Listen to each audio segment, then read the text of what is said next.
good, beer is good, beer is good, and stop. What's going on, everybody? Welcome to this episode of the Beer Chasers. I'm Preston, and today we're joined by Franz, owner of Lagerhaus Brewing. Franz, how's it going?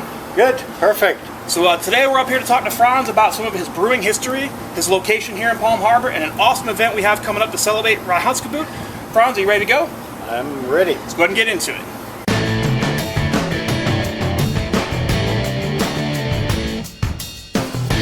All right, so first up, Franz, tell us a little bit about your family history. You have a long history of brewing and beer. Well, I revived the family tradition. My ancestors brewed in Bohemia since 1640, but then in World War I they went to Vienna, so I revived it in the 80s in Austria, and then I was sent to South America and opened up a brewery over there.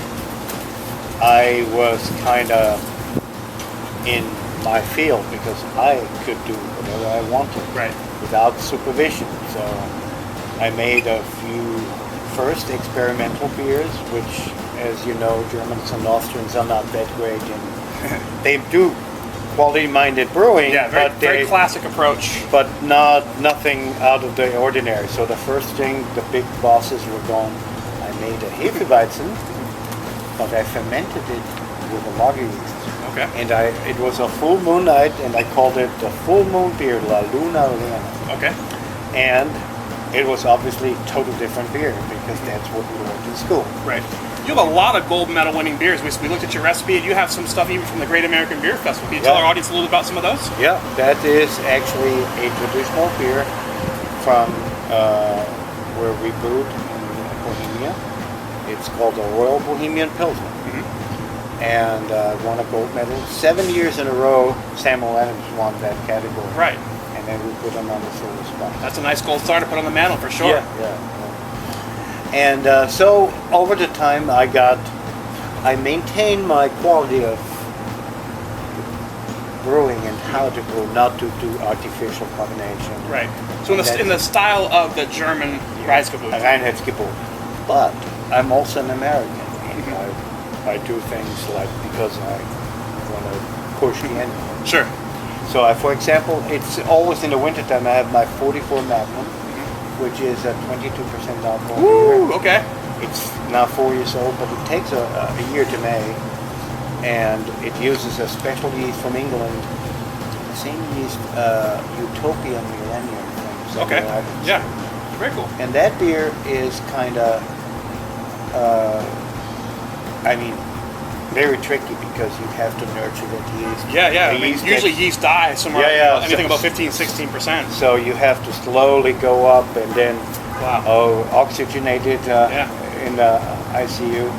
So and so I combine the both worlds. Yeah. You know, the American world, a lot of people here, they go crazy, but don't have the tradition on it. So I try to balance the tradition out. I think Americans like to hide behind the hops. It's really easy to kind of throw a bunch of hops in there. And, you know, I'm not saying they're bad beers, but when you're getting bitter bombs, they're kind of easy to hide behind. And you know, my beer mentor, not actually in the way of brewing, but in the way of combining that with a brew pub and the restaurant, always told me, never forget, always make a beer the customer orders.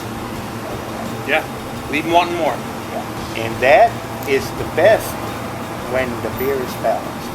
I have IPAs, but if it's really hard on the bitterness and the bitterness lingers in your mouth, that's not something the customer intentionally then or unintentionally wants to win.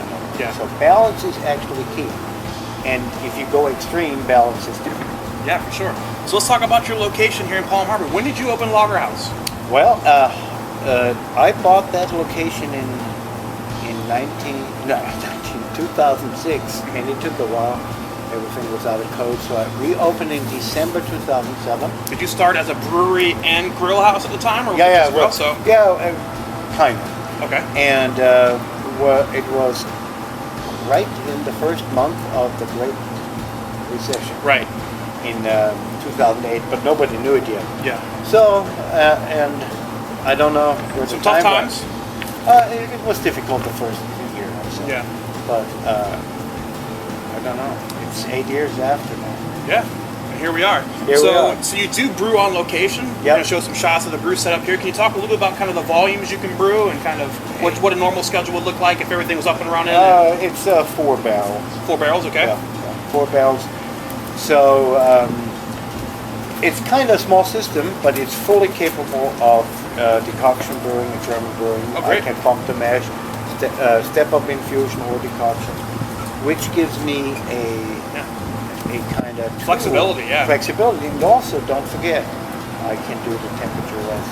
Yeah. 50 degrees, protein rest, so my yeah. beers clear out naturally. So you're doing a 4 or 5, 6 step decoction maybe sometimes. So wow. So that is kind of cool, and a small system gives you. I mean, you don't make any money if you're a microbrewer because you need to put out volume. But right. In a brew pub setting, it gives you the flexibility to do a well, you can make smaller batches. You can kind of test and do things a little more often, and have people come back, and there's always something kind of new for them to try. So on typical kind of, what would your regular brew setup be? If someone were to come in here and the brewery is fully set up, ready to go, what could they expect on tap, kind of some of your regulars that maybe you've brewed?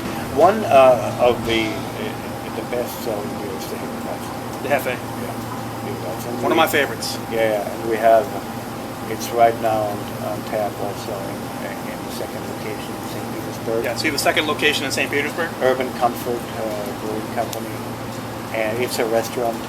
Comfort food, Southern comfort food combined with beer. We have the Hefeweizen there, the Royal Bohemian Pilsner. Also, 2 IPAs, a Dorado IPA and a Cascade-based IPA, a red, and soon the 15-16. Yeah, we'll talk about that in a little bit. So, outside of the special event that's coming up, what kind of events do you normally do throughout the week? Do you have any kind of hospitality nights? Or?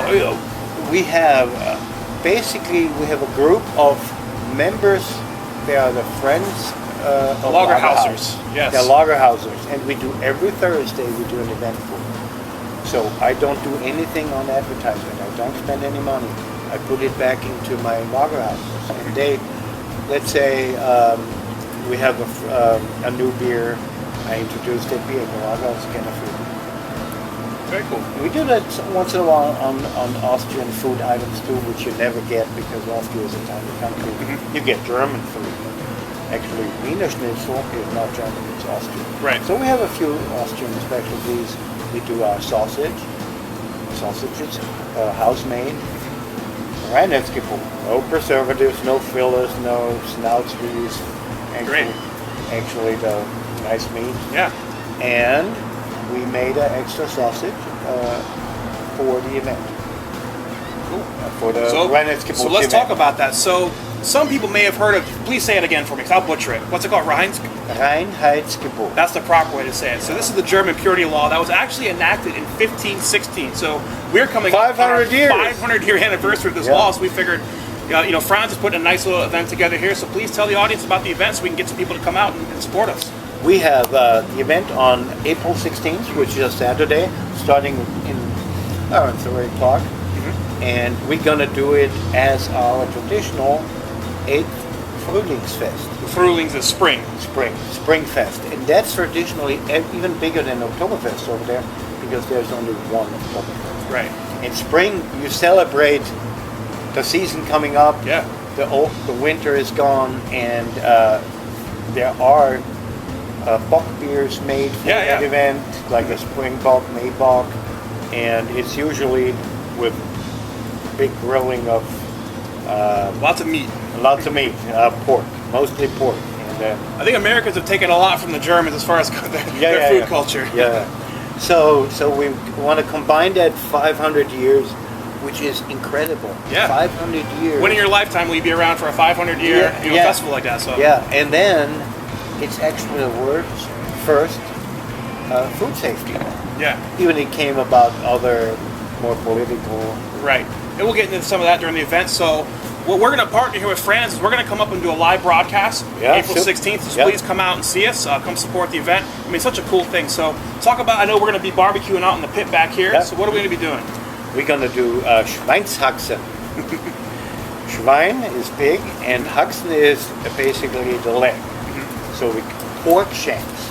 and we brine them for days. We brine with caraway seeds, garlic, and they get soaked in for. And then at the event, we put them on the rotisserie. We're going to be grilled on the rotisserie. Very nice. And that's, I mean, they're huge, so people can buy the big one or portions of it. And that's our traditional food also for Oktoberfest. Okay. And in addition to the food, you're also going to be brewing a very special beer for the occasion. It's a 1516, which is a little darker because all beers before they could really malt with hot air. Before they were modified. Yeah, they were kind of on pans, copper pans, and grain kind of caramelized. So no beer was kind of really light. That's why they call the Hefeweizen Weiss beer, because of that white foam, because that was the only light beer. Right. So we kind of remember what was around at that time. Very cool. So, any more details about the event? Is there going to be any kind of cover? Will the shake cost any additional money, or just... No? It's not. We never do cover. Okay. We don't do it. We have a normal menu. We order from the menu. Okay. And how about the special rotisserie? Will that cost anything, or what will a platter of that cost? I don't know exactly yet, but a portion will be around, and it's going to be a big portion, around 14, 15. Okay. Yep. Very cool. And we're going to have also the beer bar outside. Okay. The bar outside. So I think that covers everything we want to talk about today. Yep. I know next time during the live event, we'll go over some beers. We might taste some food. We'll talk a little more about the Reiheitsgebot itself. Yep. But in closing, is there anything you'd like to tell the Beer Chaser audience? Well, hopefully, very soon we're going to have not only streaming of audio and video, we can stream the smell. Yeah, there you go. Taste of Smell-o-vision. food. Yeah. Right. That would be cool. Right to the computer. It's got to be coming soon. They've done just about everything else. Yeah. Awesome. Well, Franz, thank you so much. Yeah, thank my you for your pleasure. time. If you can, See you then. Give them the address, give them the location. How can they find you? Okay, it's Lagerhaus Brewery and Grill. It's Tampa Road in McMullen Booth at the Boot Ranch Shopping Center in East Lake Woodland. Just behind the McDonald's, across the street from the Target. You can't miss it. Signs outside. Also, Franz, thanks again so much. Can't wait for the event. Yep. That's going to wrap it up. I'm Preston, Franz, Beer Chasers. We'll see you later. Beer is good, beer is good, beer is good, and stop. Beer is good, beer is good, beer is good. Let's go drink some beer.